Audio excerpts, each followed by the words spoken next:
Lai fiksētu ražas pārdošanu, Geofejas sistēmā dodies uz sadaļu Raža.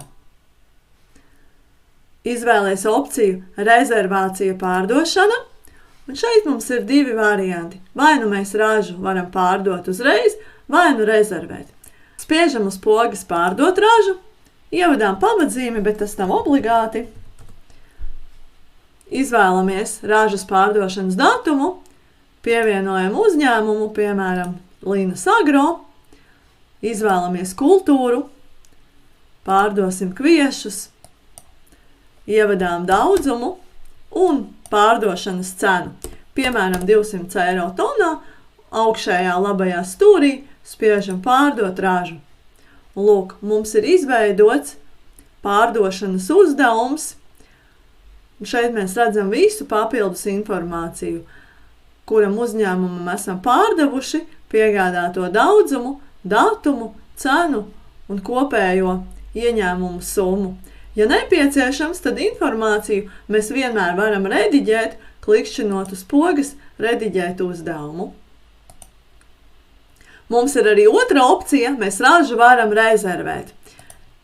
Tātad šeit mēs fiksējam līguma numuru,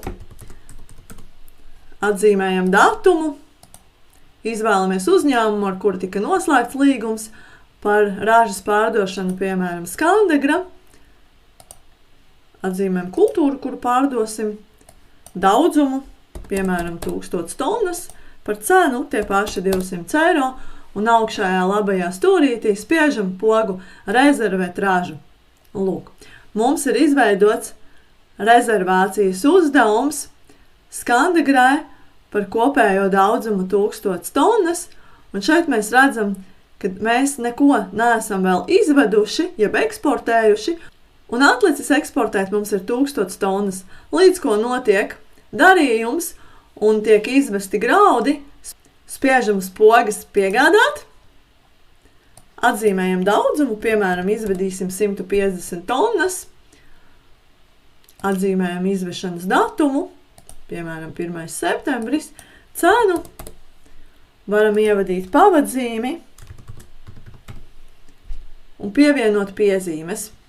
Spiežam Pievienot piegādi, un lūk, mēs redzam, ka esam izveduši 150 tonnas un atlicis eksportēt 850. Un šādi mēs varam fiksēt visus graudu rezervācijas darījumus un sekot līdzi, cik tad ir izvests, kādos datumos un cik vēl ir atlicis eksportēt.